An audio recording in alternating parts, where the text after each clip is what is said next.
የሰው ልጅ እንደ ሽንኩርት ወይም እንደሆነ እጽዋት ያክል ወርዷል። ማን እንዲወርድም ሆኗል።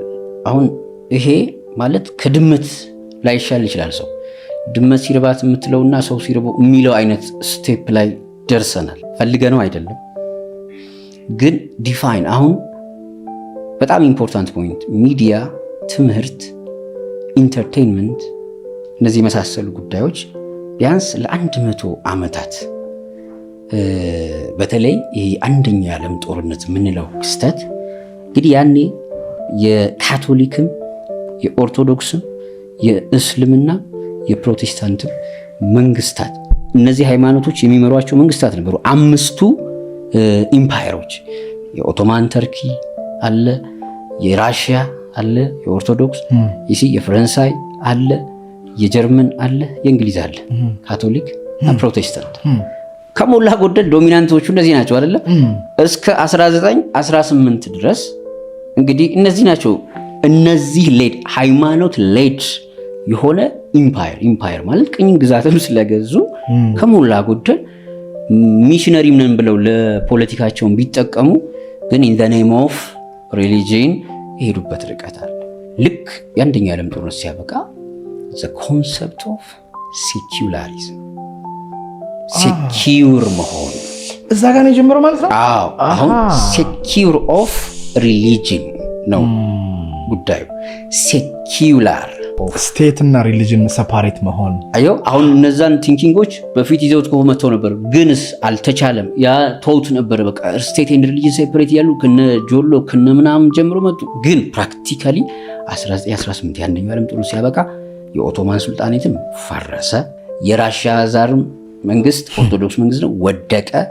ያው በጣም እንግዲህ ከበጣም መንፈሳዊ በጳጳስ ይመራ ከነበረ መንግስት ቀጥታ እግዚአብሔር የለም የሚል ወደሚል የጥቅምቱ አብዮት በቃ ከምን ወደ ምን ልክ እኛ እዚህ በጳጳስ ስንመራ ከነበረበት ወደ ሆነ ሶሻሊዝም ክርብት ያ ማለት ይኸውልህ ግራ የገባው ሶሳይቲ በአንድ ጳጳስ ይመራ ይታዘዝ የነበረ ሶሳይቲ አማኝ ዱስቱሪ የነበረ ማርክሲስት ስትለው ተፈወዘ ማለት ነው። ስለዚህ ከጅምሩ ታውቀዋለህ ከምን ወደ ምን እንደሚለው ያ ክስተት ሆነ። በኸሊፋ በአሚር ይመራ የነበረው ኦቶማንም ተቀይሮ ሴኩላር ሲባል ከዚህ በኋላ ጀለብያ እንዳለብሱ ሱፍ ልበሱ ዩሮፕን መሆን ማለት ነው። አዛን ለ52 ዓመት በቱርክኛ አዛን ነው። በእስልምና አዛን በአረብኛ ነው። ሶላት ሲሰገድ በአረብኛ ነው። ትርጉም ተረጉም ትችላለህ፣ ቁርአን ታብራራ ትችላለህ፣ ኮንሰፕት ምናምን ነው እንጂ ሶላቱ ለምን የተለያየ ቋንቋ ካረኩ ይበታተናል፣ ሶሳይቲ አብሮ አይኖርም የሚል ይዘውታል። ግንስ በቱርክኛ ለ52 ጥላቻ በጥላቻ ከዚያስ at the same time ናሽናሊዝም ብሔርተኝነት ከዚያ በ100 ዓመት አሁን እዚህ 100 ዓመት ቅድም ያልከው ሰው በዚህ ልክ እንዴት እኩዩ በዛ ምናምን ለሚለው ፖይንት ኢምፖርታንት ስለሆነ 100 ዓመት 170 ሀገር ተፈልስፏል። አዳዲስ ሀገር ሪሊ ኢምፓየር አልነበረ እስከዛ ድረስ። በእነዚህ 100 ዓመቶች ግን 171 ሀገር የተፈጠረው በ100 ዓመት ያው ሲቪላይዝድ ቴክኖሎጂካሊ አድቫንስድ። አሁን እነዚህ ሎጂካል ናቸው። 60ዎቹ ስኮላርሺፕ የሚሰጣቸው የአፍሪካ ሀገሮች በሙሉ የሚያጠኑት አንትሮፖሎጂ የሚሰጣቸው እነሱ ስፔስ ለመሄድ የተፎካከሩ በነበረ ጊዜ ለአፍሪካ ግን የሶሺዮሎጂ አንትሮፖሎጂ ለምን የኩባያኮ ብሔር ያለው አስደናቂ ተአምር ብሎ አንድ ዶክተር በዛ ዶክትሬቱን ሰርቶ ስለ ኩባያ ብሔር አጥንቶ ይመጣል። ከዛ በኋላ ከኩባያ ብሔር ያለው በሙሉ አልነበረም። ይሄ እኮ አልነበረም በንጉስ ዘመን እኮ አልነበረም። ኦፍ ኮርስ ከዛ ለምንድን ነው ይሄ አሁን ዛሬ አሁን በጣም ለምሳሌ እነዚህን ኦሪጂናል አይዲያስ ሼር ስናረግ ደስ የሚለኝ ለመሰል አንዳንዴ ኢምፖርታንት አካዳሚ ውስጥ አልተሰጠንም፣ ግን ስቴፕ ዋይዝ ለምሳሌ ኤድዋርድ በርኔስ የሚባለው ሰውዬ ሲጃራን ሰው ሁሉ እንዲያጨስ እንዴት እናድርግ በሚለው እድሜ ለፍሩድ ኢንተርፕሪቴሽን ኦፍ ድሪምስን ጽፎ የለ እና ይሄ ሰብኮንሺየስ ፓወር አለ አይደል? ፓወር ኦፍ ሰጀሽን። ስለዚህ ሰዎች እሱን መጠቀም ከቻለን ህልም መር የሆነውን እንትን እሱን በደንብ የሚፈለገው ማስታወቂያ መስራት ይችላል። ፕሮፓጋንዳ የሚለው መጽሐፍ ነው። ፕሮፓጋንዳ ዋናው መጽሐፍ እሱ ሰራ። ፕሮፓጋንዳ ላይ ደግሞ በጣም በሰፊው 700 ገጽ ዲቴል። ከዚያስ በቃ እሱ ጎበዝ በጣም ኢንትረስቲንግሊ። ከዚያስ ሲጃራ እንዴት እንዳስተዋወቀ አይ ዋዝ ሶ አሜዝድ። ሴቶችን 4 ሴቶች ኒውዮርክ ስትሪት ላይ ጉርድ ለብሰው እዚህ ጋር ሲጃራዋን የሚያደርጉባት መንገድ ትኖርና ከዛ አውጥተው ሲጃራቸውን ይዘው ላይተር ብለው እንዲሰጡትና ለኩስ ወንዶቹ ጓጉተው በዚህ መልኩ ተጠለቀለቀ። ከዛ ጀምሮ የማስታወቂያ መንገድ ምን መሆን አለበት? ሰብሊሚናል። ስለዚህ ሰዎች በሚፈልጉት አመዛዝነው ሳይሆን ሳያውቁት እንዲያምኑ ያን ኮንሽን የቀጠለ ፖፕኮርንና ኮካኮላ ለሲኒማ ተብሎ ደግሞ 1957 ተጀመረ ማለት ነው። ይኸው እኛም ሲኒማ ስንሄድ ይሲ ተደርጎ ከዛስ ፖፕኮርንና ኮካኮላ ለሲኒማ ካልቸር አደረጉት። ስለዚህ ወደ ልማድ ውስጥ አስገቡ። ከዚያስ ይሄ ሶሳይቲ ባህል ያለው ማህበረሰብ በቃ ይሄ ኮንሱመር ሊሆን አልቻለም። አይ የተሞከረ ቢሄድም ሸቀጤ ሊሆን አልቻለም። የሆነ አንድ ሸሚዝ ለብሶ እያጠበ አመት 2 ዓመት እየለበሰ ለካምፓኒው ሊያመች አልቻለም። ቤቱም ላይ አንዲት መጋረጃ ካለችው እሷን እያጠበ አይቀይራትም። እና ስቴብል የሆነ ላይፍ ነው የነበረው። አሰቧት እና ዶርኖ እነ ፕሮፌሰር ማርኩሶ የሚባሉ ሂትለርን ፈርተው አሜሪካ የገቡ ኮሎምቢያ ዩኒቨርሲቲ ውስጥ ገቡ። ቤቢ ቡም ጀነሬሽን 60s ላይ ሙዚቃን ጨምሮ አሁን እዚህ ላይ የማስታወቂያ ዘዴን ጨምሮ ሶሳይቲውን ከሃይማኖተኝነት ከቡድን ነጥሎ ነጥላ ግለሰብ ኢንዲቪዥዋል ያ ኢንዲቪዥዋል አብሶሉት ኢንዲቪዥዋል ነው። ቤተሰብ የሌለው ቤተሰብ ፋሚሊ የሌለው ሃይማኖት የሌለው መንግስት የሌለው በመንግስት ላይ የማይተማመን በጣም ሰልፊሽ ሆነ ባህል የሌለው ፎርቲንግስ ባህል አልባ መንግስት አልባ ሃይማኖት አልባ ቤተሰብ አልባ ማድረግ ካልቻለን we can't win። ይሄ መጣ። the rulers and the ruled must be separated። ስለዚህ ማሱ ሲምፕል ኢንድ ዩዘር መሆን አለበት። በደንብ ፕላንድ ሆነ። ያ እንዲሆን ሴክሹዋል ሬቮሉሽን ኢዝ ኢምፖርታንት። አንዱ ፋሽን ሆነ። ድንግል ሴት ፋራ ተደረገች። አሁን ይሄ ኮሎምቢያ ዩኒቨርሲቲ 60s ላይ ስትል ቤቢ ቡም ጀነሬሽን እነ ቢትልስ በጣም ስፖንሰርድ ሆኑ። እነማን ናቸው ስፖንሰር ያደርጓቸው? ካምፓኒስ። አሁን ካምፓኒዎቹ ምን አደረጉ? ዩኒቨርሲቲዎቹ ላይ ላሉ ምሁራን ስፖንሰር ያደርጋሉ። ይሄ ስፖንሰርሺፕ ደግሞ የጀመረው ገና ከመጀመሪያው ስሌቨሪ ሲቆም 4 ሚሊዮን ማለት ስሌቨሪ ይቆም ሲባል 4 ሚሊዮን ጥቁር ነፃ ወጣ። ይሄ ጥቁር ግን ገንዘብ የለውም፣ መሃይም ነው፣ አየው ያልተማረ ነው። ስለዚህ 4 ሚሊዮኑ መቀለብ አለበት መንግስት። ይሄን ለመቀለብ ታክስ ጨመረ ባለሀብቶች ላይ። ስለዚህ ባለሀብቶቹ በአቋራጭ ሄዱና ዩኒቨርሲቲ አማክረው ስፖንሰር አደረጉ። ከዚያስ ምን ይደረጉ እነዚህ 4 ሚሊዮኖች? ሶስት ሰጀሽን የመጣው ዩጀኒክስ የሚባለው ሙቭመንት፣ የምርጥ ዘር እሳቤ ሳይንቲፊክ። አንደኛ እስከ እነ ማርጋሪት ሳንገር እስከ 1956 ይታወቃል። ኖርማል ነው። አንደኛ የሆነ በረሃ ላይ ወስደን ብናፈሳቸውስ ስለሚረባቸውና መሀይም ስለሆኑ እርስ በርስ ተጨፋጭተው ይጨራረሳሉ። ሲምፕል ቲንግ። ሁለተኛ በቃ ብናጠፋቸውስ መሃንነትን በለው ምንም በሚለው ማለት ነው። አሁን ደግሞ እንዲወጡስ ብናደርግ። በዚህ እንቅስቃሴ ተጀመረ። እጅግ በጣም ያ ሁሉ ሚሊዮን ስቴፕ ዋይ እስከ 1956 ድረስ ኮንቲኒየስሊ በጣም ግፍ እየተሰራበት ሄደ። ለምን ተጨማሪ እንትን ነው በሚል ስሌቨሪ እንግዲህ ሲሰሩ ኖረው ስሌቨሪ ቁም ሲባል የተረፈ 4 ሚሊዮን ባሪያ ነው። ከዛ ነው የጀመሩ ጭካኔ። ምንም እንትን የለው። ለምን ካፒታሊዝም ቲንኪንጉ ርዕዮተ ዓለሙ ከዛ ከአንደኛው የዓለም ጦርነት በኋላ ሃይማኖት አልባ ሞራል አልባ ይኸው ዓለም መፈጠሩ። ሰው ሞራልና ሃይማኖት ካጣ የሚሆነው እንስሳ ነው። እንግዲህ ከእንስሳ የምንለየው ሊወርድ ይችላል። ቶታል አሮጋንት ነው የሚሆነው።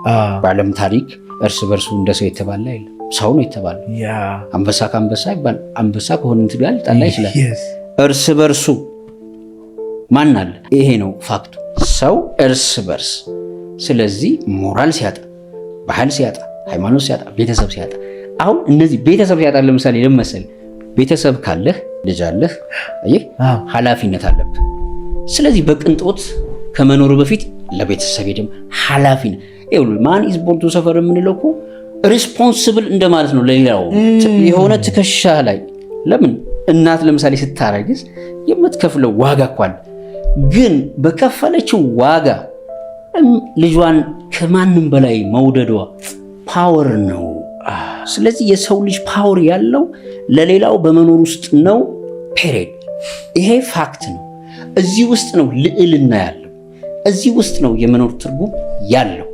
ይህን ስታጣውስ አሁን ቤተሰብ አጣህ ማለት ነው አይደለ? ባህልህም ሲኖር የሆነ መደገፊያ ቢቸግርህ የምታማክረው ሽማግሌ አለ። ሃይማኖትም ሲኖር ቢቸግርህ የምታማክረው አየው የነፍስ አባቴ ወይ ቃዴ ብለህ የምትሄድበት አለ። የምትፈራው የማታየው ኃይል አለ። መደገፊያ አለ። አየው ከፍ ያለ እንደዚህ ነው።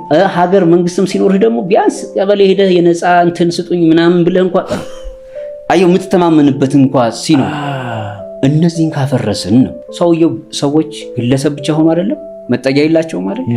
በድብርት በጭንቀት ነው የሚያዙ። ምንም ሲምፕል። ስለዚህ ደስታን መግዛት ይጀምራሉ። ጂሰስ ናው ወደ ፖይንቱ መጣህልኝ። እቺን የፈለጓት በቃ ዩዲሞኒያና ሄዲሞኒያ የሚባለው ጉዳይ ማለት ደስታ አንድ ትገዛዋለህ፣ አንድ ትፈጥረዋለህ ነው። ደስታን መግዛት በምን አሁን አየህ እነ ውስኪ እነ ክለብ ስለዚህ የክለብ ዲዛይን ደግሞ እንደ አዲስ መስራት አለበት። ምን ላይት ማብዛት አሁን እዚህ ላይ ነው አየው። ላይቱ ሲበዛ ምን ኮንሽስነስ ይሞታል። ሰብኮንሽስ ግን ፈጣን ነው ሁሌ ያለ this is a fact። ስለዚህ ሰብኮንሽስ ሁሌ ስለ ላይቱ ሲበዛ ሰው በጥሞና መስራት አይችልም። ይሄ ግሮሰሪ እንደነበረው አይነት ስሜት አይኖረውም። ቢት ከርት ቢት ጋር የሚሄደው ሙዚቃ አየው ቶታል አኒማል ነው የምትሆነው። ከእግርህም ይንቀጠቀጥብሃል ከልብ ምትጋ እዚህ ጋር ያለው ላይት ይረብሻል። ከዛ ድገም ነው እሺ። ከለር ሳይኮሎጂ ነጋዴዎች ናቸው። ኢቭን መንግስትን እነሱ አይደል የሚገዙት የሚሸጡት ምንም እንትን የለውም። ቶልና እዚህ አይደለም እኮ አሜሪካ እንደ እንትን ነው እኮ እንደ ካንዲዴት አሁን እንትን መሪ እናቀርብላችኋለን፣ አሁን እንትን መሪ እናቀርብላችኋለን። ስለዚህ እነሱ ናቸው የሚሸጡት የሚለውጡት። ፕሬዚዳንትም የሚያመጡትና የሚጥሩ እነሱ ናቸው። ኪሳቸው ውስጥ ያለው አሁን ጥቁር መሪ እናመጣላችኋለን። ያ ጥቁር መሪ ጌን ፕሮሞት ያደረገ ነው። ሲምፕል ቲንግ። ከዚያስ ደግሞ አሁን ደግሞ የሚቃወም ሶሳይቲ እንዴት እንደሚታታ ግን የፈለገው ነው። ድራማ ለእኛ ፖርትሬ የሚደረገው ድራማ ነው። እነዚህ ፖይንቶች አሉ። አሁን ይሄን ደግሞ ስታወራ ልክ ሶሳይቲው ይሰማውና አይ እንደው እኮ እኛ ተቸገርን እኮ እንደው ደግሞ ብሎ ይሄን ደግሞ ስሜት ይኸውልህ ሄገሊያን ዲያሌክቲክስ ይባላል። for every thesis there is antithesis ይላል። አዲሱ አካሄድ አሁን በአብዛኛው ዩኒቨርሲቲዎች ይሉ ተማሪዎችን ሲያስመርቁ ፕሮዳክት ወጥቶ ካምፓኒ ውስጥ ምን ይሰራል እንዴት ይስራ ብቻ ነው። ስለዚህ እንደ ሸቀጥ ነው የሚያመርቱት። ስለዚህ የካምፓኒዎቹ ፍላጎት ነው። ስፖንሰርም የሚያደርጉት እነዚህ ባለ ሀብቶች ናቸው። በጣም ጂያንት ናቸው። እውነት ነው። ግዙፍ ናቸው። ይሄ መቼ ጀምሮ መሰለህ? እዛው ከአንደኛው ዓለም ጦርነት በኋላ ነው። ልክ ይሄ ኢንላይትመንት ሲመጣ አሁን ሬኔሳንስ ሲመጣ አርት ዶሚናንት ሆነች። አሁን ከዛ በፊት ፓፓል ፔሪድ ነው የነበረውና ይሄ ሃይማኖት መሩ። ከዛ ጥበብ ሲመጣ እነ ሚካኤላንጀሎ እነ ዳቪንቺ ምናምን ሲሉ አርት ቤዝድ የሆነ ሶሳይቲ መጣ። ሪቮሉሽን ተነሳ። ሪቮሉሽን አለ። ያ ሪቮሉሽን በጣም ወርቃማ ሪቮሉሽን ነው ለኔ። ሶሳይቲ ውስጥ ሃፒነስ ነበረ። ሪሊ? አዎ በጣም አርት ስለሆነ ሚኒንግ ፍለጋ ነው። ስዕሎቹንም ስታያቸው ሜታፊዚካል ናቸው። በጣም ስፒሪቹዋል ስዕሎች እኮ ብዙ ናቸው። የሆኑ እነዚህ ቅርጻ ቅርጾች ውስጥ አርት ውስጥ አለ ሰርቺንግ ሚኒንግ። እሱ መጡና ከነ ጆን ሎክ ከነ ዴቪድ ሂዩም ከነ ዴካርት በኋላ እውቀት ወይም ፊሎሶፊ ትንሽ ሜታፊዚክስን መጠየቅ ጀመር። ሜታፊዚክስ ከሞት በኋላም ስላለ ህይወት ስለ ፈጣሪ የሚያጠናው የፊሎሶፊ ብራንች ነው። እሱን ተወጥቶ ወደ ማድረግ ኢፒስቲሞሎጂ የሚባለው እውቀት ምንድን ነች ማቴሪያል እውቀቷ እሷ ላይ በዴካርት ሲሄዱ በምክንያትን መሰረት አድርጎ እውቀት በቃ ይታወቃል። የእውቀት ምንጩ ጭንቅላት ነው። I think therefore I am የሚለው በቃ I think የዴቪድ ሂውም ደግሞ የኖርኩት ህይወት ነው እውቀት ማለት። ስለዚህ ብሎ ኤክስፒሪየንስን ኢምፕሪሲስት የሆነበት የኖር ነው ወደኋላ ሰው አሁን እዚህ ጋር ተወሰነ እውቀት። ስለዚህ ሰው አየ ተቆረጠ ማለት ነው ከስፒሪቱ ለምን በእነዚህ ላይ ዲፔንድ ማድረግ ጀመረ። አሁን ተከታታይ ናቸው። ከዛ ወዲህ ብዙም ሳይቆይ እኮ ነው አይዛክ ኒውተን የመጣው። ከዛ በመሃል ጋሊሊዮ አለ ምስኪን። ጋሊሊዮ ሲዘመሰው ነው እንዴ? ጋሊሊዮ በመሃል ልክ እሱ ሲሞት ኒውተን ተወለደ። የሚገርመው ልጁን ለቤተ ክርስቲያን የሰጠ ሰው ነው ጋሊሊዮ ግን የዘመኑ ቄሶች ችግር ምንድነው? ለምን አንተኛም በልጣየ ነው የጁፒተርን ጨረቃ አየሁ ስላለ እንጂ ለቤተ ክርስቲያን የሰጠ ሰው ስፒሪቹዋል የነበረ ሰው ነበረ። አዎ አየሁ ነው ያለው፣ ሌላ ምንም የለም። አሰሩት፣ እዛው ሞተ። እሱ ሲሞት ኒውተን ግን ይዘጂ አንታየው። ጆርዳኖ ብሩኖ የሚባል ደግሞ የሚገርም ሳይንቲስት አለ። አደባባይ ላይ ነው እሳት ለኩሶ ያነደዱት ሳይንሱን ስላሰብ። ከዛ ሳይንቲስቶቹና ፈላስፎቹ ሃይማኖትን መጥላት ጀመሩ። ይሄ በሃይማኖተኞች ምክንያት የሆነ ለምን ሬቮሉሽኖች ሰርተዋል። ሃይማኖቶች ወርቃማ ስልጣኔዎች አሉ። ለምሳሌ ክርስትናን ባዛንታይን ሲቪላይዜሽን ታያለ፣ እስልምናም የአረብ ሲቪላይዜሽን አለ። አሜዚንግ ዘመን ነበራቸው ወርቃማ። እሱ ከታለፈ በኋላ ነው እንግዲህ ዳርክ ኤጅ በጣም ብዙ አሉታ ያመጣ ሲመጣ ጸበኞቹ አይዛክ ኒውተን በተነሳ ጊዜ ሌቤኒዝ የሚባል ሌላ ጂኒየስ ነበር። እሱ ጂኒየስ በፈጣሪ ያምናል፣ ግን ተመሳሳይ ፊዚክስ ነው እኮ የሰሩት። እሱን ኢግኖር አደረጉትና አይዛክ ኒውተንን ፕሮሞት አደረጉ። አይዛክ ኒውተን ዩኒቨርሳል ግራቪቴሽን ምናምን መካኒካል ክላሲካል ፊዚክስን አመጣ። ይሄ ሰዎች በቃ በጭንቅላታቸው ዓለምን እንደሚረዱ እንዲያምኑ አደረገ። እና ኬፕለር፣ ታይቾ ብራሂም፣ ሌሎችም ሳይንቲስቶች እነሱ በሳይንስ ላይ ናቸው። ይሄ ሄዶ ለነ ዳርዊን አቀበላቸውና ህይወት ያለው አካል በሙሉ የመጣው ከጦጣ።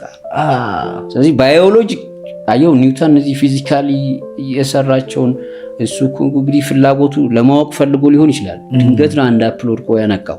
ሄዶ መጨረሻ ላይ ከጦጣ ነው የመጣ ነው ወደዛ አይደል። ይሄ ለነ ማርክስ ምቹ ሜዳ ሆነ። ሰው ልጅ የሚኖረው በክላስ ስትረግል ነው። ሂስትሪ ይዘው ላባወጣታል። ኖ ስፒሪት ፊዚካል ፒክቸር በቃ ክላስ ስትረግል ነው። የምግብ የፉድ ጉዳይ ነው። የመደብ ጦርነት አለ። አሁን አየሁ እንደዚህ ተገደለ ማለት ነው። ከዛ ሰው ከመለኮቱ አልሸሽም።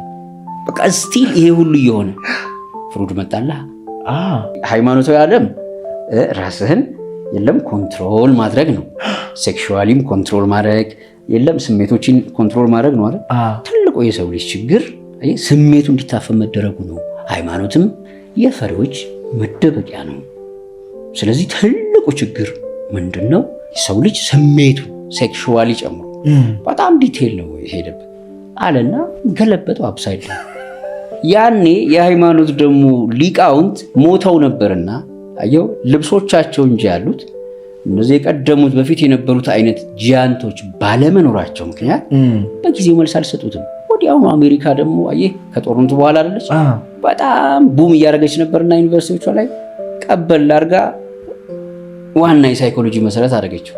በጊዜው ካርል ዩንግን የመሰለ አርኪታይፕ ስፒሪትን ዘንግተው እሱን ገፍተው አየው ልክ እንደ ለቤኒቲዝ ከዛ ፍሩት ፓወርፉል ለምን ስሜት ነፃ ማድረግ አየው ይሄ ልክ 60ዎቹ ቅድም ላነሳው ለአራቱም ማስወገድ ለምን ቤዝመንቱ ተመቻቸው ኮርፖሬቶቹ ተመቻቸው ታሄው ስክትክት ነው የሚለው ተመቻቸው። ከዚያስ አፍተር ኦል ፎር ኤቭሪ ቴሲስ ዜር ኢዝ አንቲቴሲስ። ይሄ ፋክት ምን ፈጠረ? ምንም እውነት የለም። የሆነ እውነት ብታወራ የዛ እውነት ተቃራኒ ያለ ትሩዝ የሚባል የለም። ሪላቲቭ ትሩዝ ቶታል ቶቱ ተቀየረ። ሰው ማቴሪያል ቦዲውን ብቻ እንዲሆን አካዳሚክሊ ገንዘብ መለኮት እንዲሆን መለኮት የሚመለክ ኤሎን ማስክ የሆኑ አገራትን በጀት አይሸፍንም ይችላል። ጥቂት ሀብታሞች ያላቸው ሀብት ጥቂት የዓለምን ግማሽ ህዝብ ፓንቱ ጸጉሩ ሳይጨምር ተደምሮ የሚበልጥ እኮ ነው። በጣም 10 የማይሞሉ ሰዎች ሲት ፌር 1 ቢሊየን የዓለም ህዝብ ከረሃብ በታች እየኖረ 1 ቢሊዮን ትኩስ ምግብ ተርፎ እየተደፋ ዚት ሚኒንግ ኦፍ ላይፍ ስትል አየው። ፐርፐዝ የሌለው ህይወት ከሞት በላይ ህመም አለው። ስለዚህ ዓለም ምን ሆነች? the last century is the most evil century. first world war 10 million, second world war 74 million, cold war 55 million, after that ወደ 20 ሚሊዮን ህዝብ ሲሞት are we human beings?